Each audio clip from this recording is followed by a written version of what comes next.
NED university ने अपनी second merit list announce कर दी है, यानी वो बच्चे कि जिनका एडमिशन फर्स्ट मेरिट लिस्ट में नहीं हो सका है, नाम नहीं आया, तो मुमकिन है उनका नाम सेकंड मेरिट लिस्ट में मौजूद हो।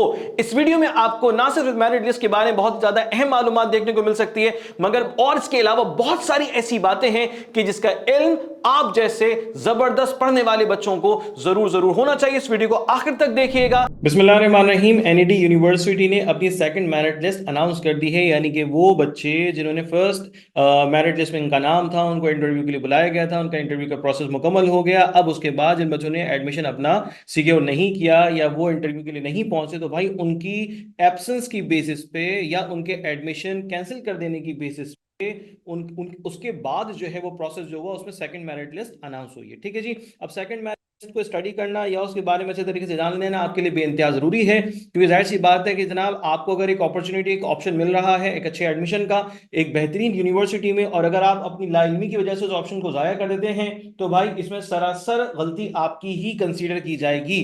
ठीक है जी। अब बहुत सारी चीजें हैं जो आप लोग देखते हैं समझते हैं, मगर उसमें सबसे इंपॉर्टेंट चीज ये है कि आप अपने फ्यूचर के लिए क्या डिसीजन लेकर चल रहे हैं। आपने एनईडी यूनिवर्सिटी के लिए टेस्ट दिया, राउंड 1 दिया, राउंड 2 दिया, उन दोनों में से कोई एक टेस्ट आपने दिया। ठीक है जी। क्यों दिया था? इसीलिए दिया था कि आपका एडमिशन हो जाए। फर्स्ट मेरिट लिस्ट में आपका अगर नाम आ गया तो वेल एंड गुड, कॉन्ग्रेचुलेशन। और अगर फर्स्ट मेरिट लिस्ट में नाम नहीं आया तो भाई सेकंड मेरिट लिस्ट को देखना जरूरी है, ताकि अगर उसमें आपका नाम मौजूद है, ठीक है जी, आपका जो एग्रीगेट है उसमें वो फॉल कर रहा है, अगर आपको कोई आपका डिजायर्ड प्रोग्राम ऑफर किया जा रहा है, तो भाई आप उस ऑफर को अवेल करें, इस्तेमाल करें, इंफॉर्मेशन आपको हासिल हो, डॉक्यूमेंट्स तैयार करें, उस स्पेसिफिक डेट ऑफ इंटरव्यू पे आप पहुंचे और उसके बाद अपने एडमिशन को सिक्योर करें। अब बहुत सारे बच्चे ऐसे हैं कि जिनका नाम यकीनन इस लिस्ट में होगा और बहुत से बच्चे ऐसे हैं जिनका नाम इस लिस्ट में नहीं होगा, तो भाई वो क्या करें? बहुत सारे बच्चे ऐसे हैं कि जिनका नाम इस लिस्ट में है, मगर बहुत से ऐसे भी होंगे जिनका नाम उस लिस्ट में नहीं है, या फिर उनको उनका डिजायर्ड प्रोग्राम नहीं मिल रहा। मिसाल के तौर पर अगर मैं एनईडी यूनिवर्सिटी के कंप्यूटर प्रोग्राम की बात करूं, तो भाई अगर मैं सेल्फ फाइनेंस पे बात के अलावा जो है वो आपसे बात करता हूं मेरिट पे, तो मेरिट की सारी सीट्स खत्म हो चुकी है। अभी मैं आपके साथ डिस्कस करने लगा हूं कि क्या कुछ आपके लिए वहां पर मौजूद है, क्या कुछ नहीं। मगर इंपॉर्टेंट बात यह है कि आपके पास अगर आपकी डिजायर्ड फील्ड आपको नहीं मिल रही है, आपकी डिजायर्ड फील्ड में आपको एडमिशन हासिल नहीं हो रहा है और सेकंड मेरिट लिस्ट में भी नहीं आ रहा, तो भाई अब क्या करें? तो जाहिर सी बात है कि आपको डिसाइड करना पड़ेगा कि क्या आप अपने डिजायर्ड प्रोग्राम की तरफ जाएंगे किसी और यूनिवर्सिटी में एडमिशन लेने के लिए, या फिर आप किसी और दूसरे प्रोग्राम को एनईडी यूनिवर्सिटी जो आपको ऑफर करी आप उसमें अपना एडमिशन सिक्योर करेंगे। ये फैसला आपका होगा, क्योंकि आइंदा 4 साल 5 साल आपने स्टडी करनी है, आपने इन तमाम तरह स्टडीज के बाद अपनी एक डिग्री हासिल करनी है। तो भाई अगर आपका अभी का फैसला ठीक नहीं होगा तो इसका सरासर नुकसान है। ठीक है जी। एक कंफ्यूजन है आप सब बच्चों के जहन में कि सर वो 1 साल अगर हम अपना स्टडी कर लेते हैं और उसके बाद हम अपना जो है वो चेंज ऑफ डिपार्टमेंट के लिए हम अप्लाई करते हैं, तो भाई चेंज ऑफ डिपार्टमेंट की कहानी सिर्फ कहानी है, उसमें आप उतना ज्यादा इफेक्टिवली काम नहीं कर सकते। ये सोच, ये ख्याल अपने दिमाग से निकाल दीजिए बराह करम, क्योंकि जब आप सीयूडी के ऑप्शन की तरफ जाते हैं, यानी कि चेंज ऑफ डिपार्टमेंट के ऑप्शन की तरफ जाते हैं 1 साल पढ़ने के बाद, तो आपका जीपी होना चाहिए बहुत ही कोई जबरदस्त, बहुत ही बेहतरीन, तब कहीं जाकर आपको चांस मिल सकता है। तो आप इस ऑप्शन को जहन में फिलहाल ना रखिए। आपको अगर किसी आपके पसंदीदा डिपार्टमेंट में एडमिशन ऑफर हो रहा है तो पहली फुर्सत में जाइए अपना एडमिशन सिक्योर कीजिए। अब वो एडमिशन आपको सेल्फ फाइनेंस की बेसिस पे हो रहा है या फिर स्पॉन्सर की बेसिस पे हो रहा है या मेरिट की बेसिस पे हो रहा है, इट्स आप योर लक। ठीक है जी। मगर आपको ऑफर हो रहा है तो आपकी प्रायोरिटी होनी चाहिए कि आप उसमें जरूर जरूर एडमिशन हासिल करें। और अगर आपका डिजायर्ड प्रोग्राम नहीं मिल रहा, किसी और डिपार्टमेंट में आपको एडमिशन मिल रहा है, तो तब क्या करें? अब फैसला क्या करें कि अपने डिजायर्ड प्रोग्राम में एडमिशन हासिल करने के लिए किसी और यूनिवर्सिटी का टेस्ट दें या फिर किसी और दूसरे प्रोग्राम में एडमिशन आप हासिल कर लें। अगर आप समझते हैं और अगर आप चाहते हैं कि मैं आपको अपना ओपिनियन शेयर करूं, तो भाई मैं आपसे ओपिनियन बड़ा क्लियरली शेयर कर रहा हूं। 4 साल 5 साल की स्टडी जो तुम्हारी आगे आने वाली है वो आसान खेल नहीं है, बच्चों का खेल नहीं है। अगर तुम्हारा दिलो दिमाग किसी काम को करने में राजी है, किसी डिपार्टमेंट में एडमिशन लेने के लिए तुम्हारा ख्वाब था, वो ख्वाब के मुताबिक तुम्हारा डिपार्टमेंट तुम्हें मिल रहा है, तो तुम्हारा काम करना बहुत जबरदस्त होगा, फ्यूचर ओरिएंटेड होगा, स्कोप उसके अंदर तुम्हारे लिए होगा। मगर कोई ऐसा प्रोग्राम तुम जबरदस्ती लेके बैठ जाओ जिसमें तुम्हारा दिल नहीं है, जो तुम करना नहीं चाहते, जबरदस्ती लेके बैठ गए, और वो तुम्हारे लिए अजाब से कुछ कम नहीं होगा।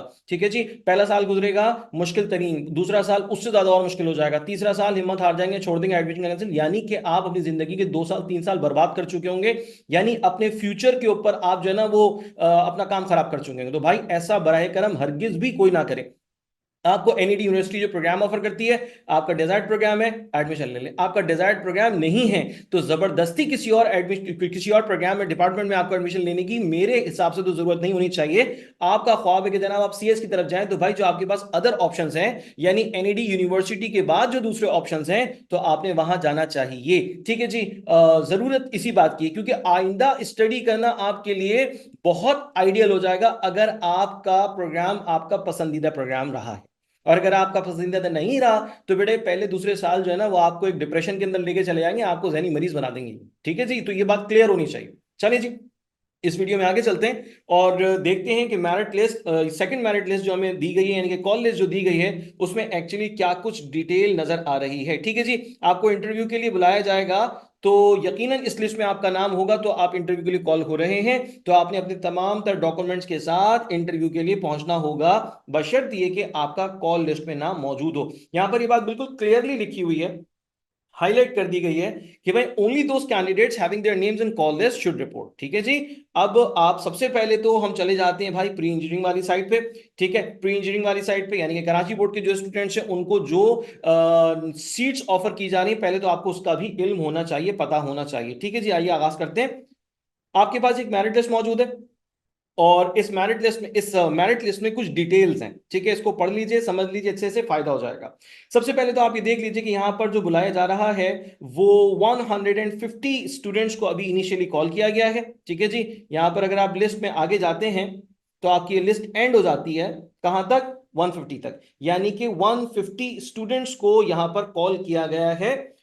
उनको बुलाया जा रहा है कि आप आइए, अपने एडमिशन के हवाले से जो प्रोसेस है उसको फॉलो कीजिए। ठीक है जी, तो 150 स्टूडेंट्स अराउंड जो है वो आपको मिल रहे हैं। ठीक है जी, ये लिस्ट का हिस्सा है जिसको मैं आपके सामने हाईलाइट कर देता हूं, 150। ठीक है, ये 150 तक जा रहे हैं, यानी कि सिदरातुल मुंतहा तक ये पूरी की पूरी लिस्ट जा रही है। और यहां जरा परसेंटेज को भी देख लीजिए कि परसेंटेज आपको क्या मिल रही है। सही है, परसेंटेज जो लास्ट परसेंटेज यहां पे नजर आ रही है वो है जनाब 70 पॉइंट समथिंग, 70.27 आपको यहां पर परसेंटेज नजर आ रही है। ठीक है जी, तो आपने इसको भी जहन में रखना है कि नहीं लास्ट जो परसेंट, अब आपका मिसाल के तौर पर जो मेरिट बन रहा है, ठीक है जी, तो वो 70 अराउंड समथिंग से नीचे है, तो इसका मतलब है कि आप 150 स्टूडेंट्स में कॉल नहीं किए गए। अब 150 स्टूडेंट्स में से जो बच्चे ऐसे हैं, जो 150 स्टूडेंट्स में से जो कि कॉल करने के बावजूद भी नहीं जाते एडमिशन के लिए, एडमिशन लेने नहीं चाहते, तो फिर आपका चांस, अब आप मिसाल के तौर पर 70 पॉइंट जो है वो 14 पर मौजूद है, 70.10 पर मौजूद है, 70 पर मौजूद है, तो फिर आपका चांस बन सकता है या बन जाएगा, बन सकेगा। ठीक है जी, चलें आगे जाते हैं। ओके, मैं वापस इसी जगह पर जा रहा हूं जहां भी मैं आपसे बात कर रहा था। अब यहाँ एक और चीज थोड़ी सी जो है ना वो गौर तलब है, उस पर मैं चाहता हूं कि हर बच्चे की तवज्जो हो। यहाँ सबसे पहले ऊपर आ जाइए इस कॉलम पे, तो आपको डिटेल तो मिल गई कि जनाब इन स्टूडेंट्स को बुलाया गया है, जो है ना कॉल की गई है। ठीक है जी, अब इसमें एक और अहम तरीन चीज ये है, वो क्या, कि सर अवेलेबल सीट्स हमारे पास जो मौजूद हैं, अवेलेबल सीट्स हमारे पास जो मौजूद है वो 504 है, यानी कि 504 सीट्स अभी भी वैकेंट हैं सेल्फ फाइनेंस में। मगर वो सेल्फ फाइनेंस की सीट्स डिवाइडेड है, डिस्ट्रीब्यूटेड है। किस तौर पे डिस्ट्रीब्यूटेड है, यहां पर देख लीजिए, सीई के लिए 36, यूई के लिए 54, पीई के लिए 25 और सीएन के लिए 24, इसी तरह से टीई के लिए 11 और एयू के लिए 14। अब यहां पर अगर मैं देखता हूं तो मुझे मैकेनिकल इंजीनियरिंग या फिर इंजीनियरिंग की फील्ड तो बड़ी कसरत के साथ मिल रही है, बड़ी ज्यादा मिल रही है। ठीक है, किसके लिए मिल रही है, यानी कि जिन्होंने सेल्फ फाइनेंस पे अप्लाई किया था उनको ये सीट्स ऑफर हो रही है, 150 स्टूडेंट्स को हो रही है इनिशियली, 150 स्टूडेंट्स को, यानी कि 150 स्टूडेंट्स को ये सीट्स ऑफर हो रही हैं। अब सवाल पैदा होता है कि भाई मेरा जो मेरिट बन रहा है, मेरा जो मेरिट स्कोर बन रहा है, तो मेरा मेरिट स्कोर जो है बेसिकली इस फील्ड के लिए जो है वो आइडियल है। अब जब आपको इंटरव्यू के लिए कॉल किया गया है, आपको बुलाया गया है, आपका टाइम इंटरव्यू के लिए, तो उस वक्त उस डिपार्टमेंट में वो सीट्स मौजूद हैं। मिसाल के तौर पे मैं सीई की बात करता हूं। ठीक है, जब आप मौजूद हैं वहां पे, आपका इंटरव्यू शुरू होता है, तो वहां पर 36 सीट्स ऑलरेडी थी। अब आपके पहुंचने पर वो 36 सीट्स में से एक सीट भी बची है या वो खत्म हो गई, तो जाहिर सी बात है इट डिपेंड्स अपॉन टाइम। तो आप जब जाते हैं, आपका इंटरव्यू के लिए कॉल आती है, तो भाई जाहिर सी बात है आप मोर देन वन प्लान अपना लेकर लेकर जाइए। मोर देन वन डिपार्टमेंट्स के हवाले से आप सोच के जाइए कि अगर इस डिपार्टमेंट में मेरा एडमिशन नहीं होता, इस प्रोग्राम में मेरा एडमिशन नहीं होता, तो मैं दूसरे प्रोग्राम की तरफ जा सकूंगा या जाना चाहूंगा। सर अब सवाल, अगर कोई बच्चा ये सोचता है कि भाई ये टीई क्या है, सीई क्या है, यूई क्या है, तो भाई बहुत ही सिंपल सी बात है। मैंने आपके साथ प्रोस्पेक्टस की एक वीडियो शेयर की थी और उस प्रोस्पेक्टस की वीडियो में मैंने सारे के सारे कोड्स जो है वो आपके सामने हाईलाइट कर दिए थे, बता दिए थे कि भाई ये कोड्स हैं, ये डिपार्टमेंट्स के नेम्स हैं, तो ये सारी चीजें आपके साथ क्लियर की जा चुकी हैं। फिर भी अगर आप समझते हैं कि नहीं सर आप हमें बता दें, तो भाई मैं आपके साथ अभी शेयर कर लेता हूं। यहां पर आपके पास लिखा हुआ है सीई, ठीक है जी, फर्स्ट वन, जिसमें 36 सीट्स आपके पास मौजूद है। सीई का मतलब है सिविल इंजीनियरिंग, ठीक है। उसके बाद आप आगे जाते हैं तो लिखा हुआ है यूई, यानी कि सिविल इंजीनियरिंग से ही रिलेटेड जो है वो एक फील्ड है, ठीक है, जिसमें आप फुल फॉर्म देखते हैं तो civil engineering specialisation in urban, ठीक है जी। उसके बाद मौजूद है पीई, पीई का मतलब है पेट्रोलियम इंजीनियरिंग, ठीक है जी, petroleum engineering specialisation in construction. उसके बाद मौजूद है सीएन, उसके बाद मौजूद है सीएन। तो भाई सीएन क्या है पता होना चाहिए, सिविल इंजीनियरिंग स्पेशलाइजेशन है, ठीक है जी, कंस्ट्रक्शन के हवाले से। उसके बाद मौजूद है एमई, एमई में हमारे पास कोई सीट नहीं मिल रही, नहीं है जनाब। तो फिर टीई क्या है, टेक्सटाइल इंजीनियरिंग है। उसके साथ साथ यहाँ पर एयू में हमारे पास यानी कि ऑटोमेटिव इंजीनियरिंग में हमारे पास जो है वो सीट्स मौजूद है, वैकेंट है 14 है। उसके बाद मौजूद है एम वाई, तो एम वाई मेटलर्जिकल इंजीनियरिंग को कहते हैं भाई, इसमें भी सीट्स मौजूद हैं और 33 सीट्स हैं, ठीक है जनाब। उसके बाद है M M material engineering, 39 seats आपके पास मौजूद हैं। उसके बाद है पीपी यानी कि पॉलीमर एंड पेट्रोकेमिकल इंजीनियरिंग, जनाब इसमें आपके पास 36 सीट्स मौजूद हैं। उसके साथ है मौजूद एफडी फूड इंजीनियरिंग, भाई जबरदस्त डिपार्टमेंट, अच्छा डिपार्टमेंट है, आप इसमें स्टडी करके अपना काम जबरदस्त कर सकते हैं। तो एफडी में 12 सीट्स अभी भी वैकेंट हैं। बीएम बायोमेडिकल इंजीनियरिंग में आपके पास सीट्स अभी वैकेंट है 21 यानी कि 21 सीट्स मौजूद हैं। एपी, एपी से मुराद क्या है भाई, एपी से मुराद क्या है, एपी किसे कहते हैं, वैसे आप एब्रिविएशन देख सकते हैं, मैं फिर भी आप लोगों को एक जनरली जो है वो मैं गाइड कर रहा हूं, ठीक है जी। यहां पर बीएम के बाद है एपी और एपी की फुल फॉर्म, जी बिल्कुल, एपी की फुल फॉर्म बिल्कुल आप कंफर्म भी कर सकते हैं, मैं अभी कुछ ही देर में आपके साथ शेयर भी कर लेता हूं, ठीक है जी। उसके बाद आगे जा रहे हैं IC, right, IC industrial chemistry को कहते हैं, ठीक है जी। उसमें आपके पास 49 सीट्स मौजूद हैं। डीएसए डेवलपमेंट स्टडीज है, डेटा साइंस नहीं है, बराए करम याद रखिएगा। डीएस में आपके पास 3 सीट्स अभी भी मौजूद हैं। टीएस टेक्सटाइल साइंसेज में अभी सीट्स मौजूद हैं, ठीक है जनाब। बैचलर्स इन आर्कियोलॉजी में जो है वो आपके पास 4 सीट्स मौजूद हैं अभी भी, भाई बड़ी अच्छी फील्ड है, ठीक है। आर्किटेक्चर, बैचलर्स इन आर्किटेक्चर में इसकी करेक्शन कर दूं, बैचलर्स इन आर्किटेक्चर में आपके पास 4 सीट्स अभी भी वैकेंट हैं। ईजी से जनाब मुराद है इंग्लिश लिंग्विस्टिक्स, इंग्लिश में जब आप मास्टर्स करते हैं तो आपके पास लिंग्विस्टिक्स और लिटरेचर का एक ऑप्शन आता है, तो लिंग्विस्टिक्स ज्यादा लोग पसंद करते हैं, तो आप इस पर भी जा सकते हैं। इसके साथ साथ ईसी यानी कि इकोनॉमिक एंड फाइनेंस में आपके पास 37 सीट्स मौजूद हैं। टीसीटी यानी computer science, at computer science कहां पर, हर institute of science and technology के लिए जो मौजूद सीट्स हैं वो 4 सीट्स हैं। TCE civil engineering at third institute of engineering and technology, यानी वहां पर मौजूद है 3 सीट्स मौजूद हैं टीसीई में, सिविल इंजीनियरिंग की सीट्स थर्ड कैंपस में मौजूद है। तो भाई ये तो आपके पास टोटल वैकेंट सीट्स का सीन आ गया, ये आपके सामने पिक्चर आ गई।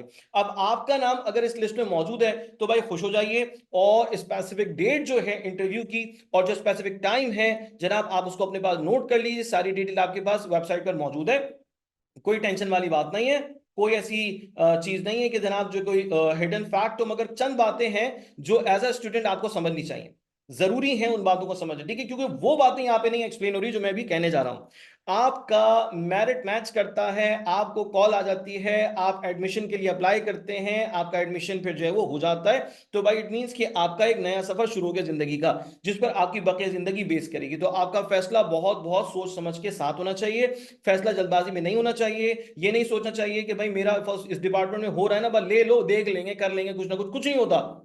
अगर आप बैठ के मेहनत नहीं करने का दिल रखते हैं, ख्वाहिश नहीं रखते हैं, वो डिपार्टमेंट का आपको स्टडी प्रोग्राम नहीं समझ में आता है, नहीं पसंद है, तो भाई फिर आप लटक जाएंगे, बड़ी मुश्किल हो जाएगी आपके लिए।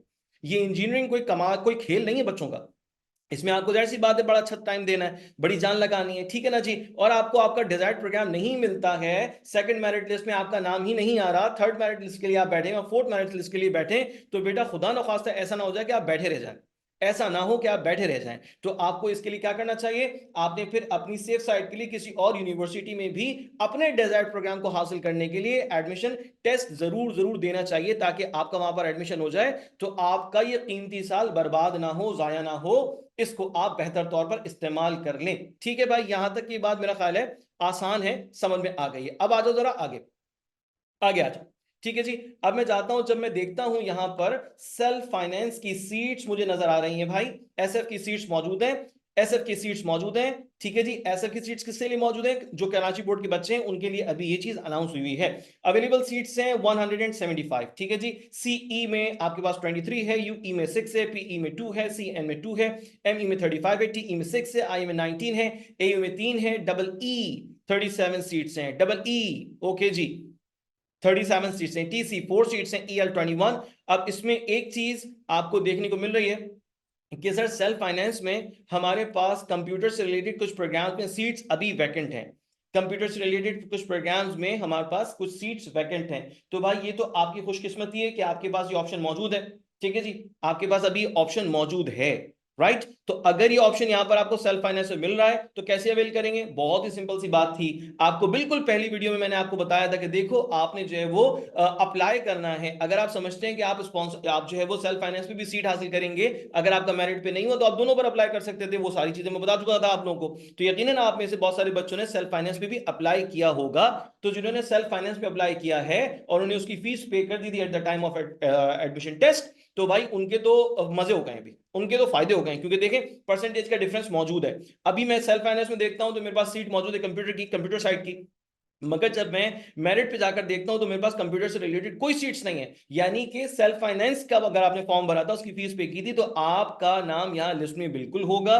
आप उस नाम की बुनियाद पे, मौजूदगी की बुनियाद पे आप जो है वो जाएंगे अपने एडमिशन के लिए, और तमाम तरह उस प्रोसीजर को आप कंप्लीट करके फिर इंशाल्लाह इस साल से अपनी कंप्यूटर की स्टडीज में आप बेहतरीन तालीम हासिल करेंगे। अब कोई बच्चा ये सोचे कि भाई मैं अभी फीस लेके चले जाता हूँ सारी, अभी मैं जो है ना वो प्रोसेस जो सेल्फ फाइनेंस का मैं फॉलो कर लेता हूँ, तो ऐसा कुछ भी नहीं होता भाई। ये तमाम तर काम at the time of form fill जब कर रहे थे तो तब ये काम होता है, तब ये सारी चीजें हमें इन्फॉर्म करनी होती है यूनिवर्सिटी को। ठीक है जी, आगे जाते हैं, हमारे पास ये लिस्ट मौजूद है।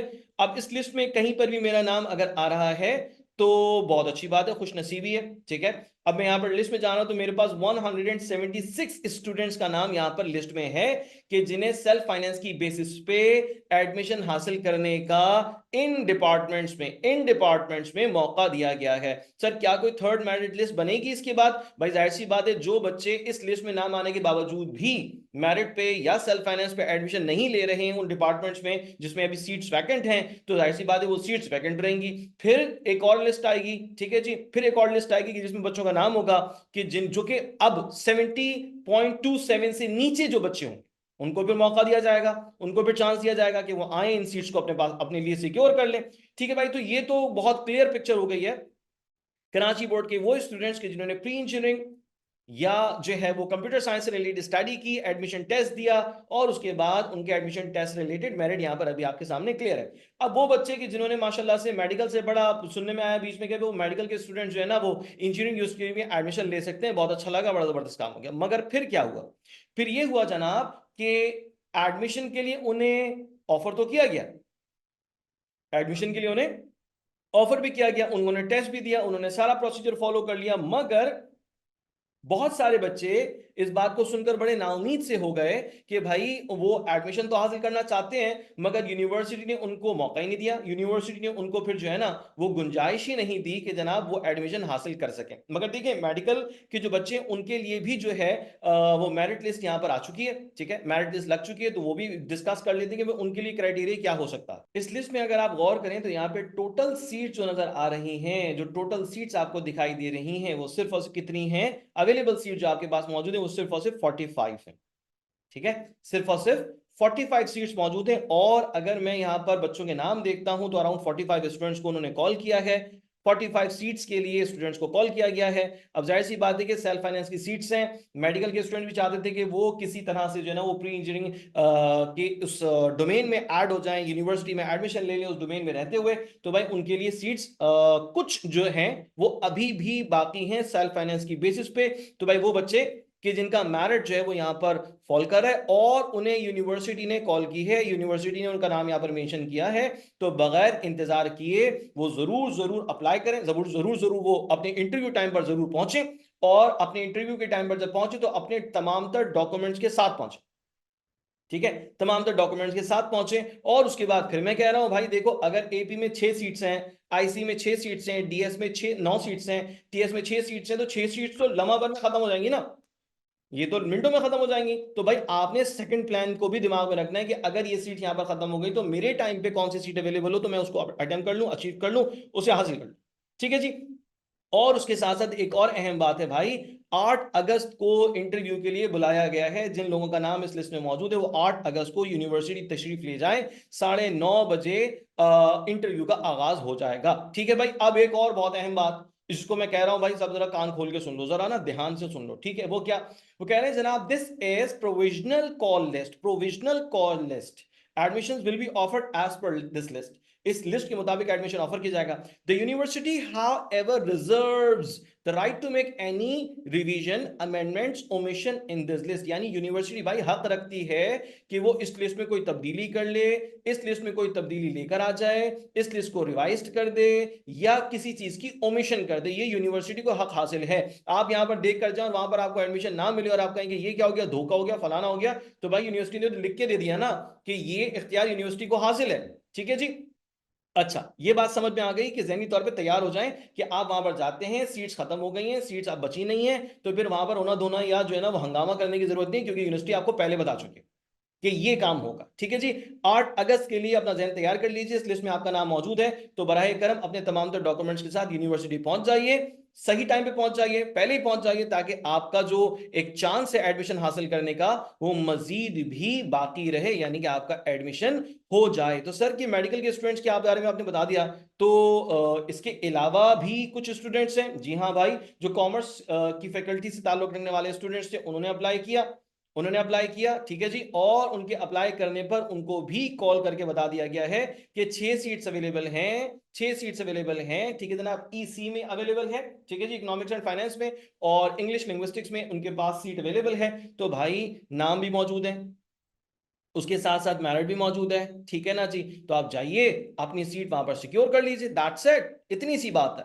तो अब बहुत सारे लोग यही समझते थे आज तक कि भाई एनईडी तो इंजीनियरिंग यूनिवर्सिटी है, वहां पे तो कॉमर्स का बच्चा एडमिशन ही नहीं ले सकता या मेडिकल का स्टूडेंट एडमिशन नहीं ले सकता। तो भाई सब एडमिशन ले सकते हैं, यहाँ पर आपके सामने साफ साफ वाजे वाजे तफसील अभी भी मौजूद है। इससे पहले भी वीडियो में मैंने आपके साथ शेयर किया था कि भाई आप एडमिशन हासिल करने के अहल हैं। ठीक हो गया जी। अच्छा, अब उसके बाद और काम की बात क्या करें सर, और काम की बात आपके साथ कर लेते हैं। आपको एज अ स्टूडेंट पता होना चाहिए कि आपकी अपनी जो फाइनेंशियल कंडीशन है, आपका अपना जो स्पिरिट है, डिजायर है, वो क्या है। और उसके साथ साथ आपको यह भी पता होना चाहिए कि आपके पास अगर एनईडी यूनिवर्सिटी में एडमिशन नहीं होता तो अदर देन ऑप्शंस आपके पास क्या है, दूसरे ऑप्शंस आपके पास क्या हैं, आप मजीद कहां अपना एडमिशन सिक्योर करके अपना ख्वाब पूरा कर सकते हैं। एज ए स्टूडेंट आपको ये सारी बातें पता होनी चाहिए। अब एनईडी यूनिवर्सिटी के टेस्ट का पूरा टाइम खत्म हो गया, रिजल्ट आना शुरू हो गए, सेकंड मेरिट लिस्ट आ गए, अब भी अगर किसी का नाम नहीं आया तो भाई किसी और यूनिवर्सिटी में अप्लाई करके अपने इस साल को सेव कर ले, अपने डिजायर्ड डिपार्टमेंट की तरफ चले जाए। ठीक है जी। किसी बच्चे का नाम आ गया है तो भाई नाम आ गया तो बहुत अच्छी बात है, मगर उसको प्रोग्राम उसका डिजायर्ड नहीं मिल रहा, तो भाई ये फैसला उसको खुद करना है अपने घर वालों के साथ बैठ के कि भाई वो डिजायर्ड प्रोग्राम उसको नहीं मिल रहा तो एनईडी में ही कंटिन्यू करे अपने एडमिशन को, या फिर किसी और यूनिवर्सिटी में जाकर जो है वो एडमिशन के लिए अप्लाई कर ले, या फिर उसके टेस्ट के प्रोसेस को पूरा कर ले। तो ये आपने डिसाइड करना है, किसी के मशवरे पर चलना एक अलग बात है, मगर ये डिसीजन प्योरली होना आपका चाहिए, क्योंकि आइंदा 4 साल 5 साल आपने पढ़ना है और उसके बाद उस फील्ड से रिलेटेड जॉब और दीगर मामला जो हैं वो आपको देखने होंगे, किसी और को नहीं देखने होंगे। ठीक है जी। अब यहां पर जरा आ जाओ, आखिरी लाइन बड़ी तगड़ी उन्होंने कह दी, कह रहे candidates without having original domicile and original HSC Part 2 marks certificate, IBCC equivalence certificate shall not be considered for admission। समझ में आया? इक्विवेलेंस होनी चाहिए तुम्हारे पास अगर ए लेवल से हो, और इंटर की जाहिर सी बात है तुम्हारे पास सेकंड ईयर का नहीं है, अभी तो सेकंड ईयर का नहीं होगा, सेकंड ईयर की मार्कशीट नहीं आई होगी। हाँ, तो फिर तुम्हारे पास कम से कम फर्स्ट ईयर क्यों नहीं चाहिए, ओरिजिनल डोमिसाइल होना चाहिए, ये कम से कम होना चाहिए। अगर ये नहीं हुआ तो तुम्हारा एडमिशन नहीं हो सकता, लिस्ट में नाम आने के बावजूद भी तुम्हारा एडमिशन नहीं होगा।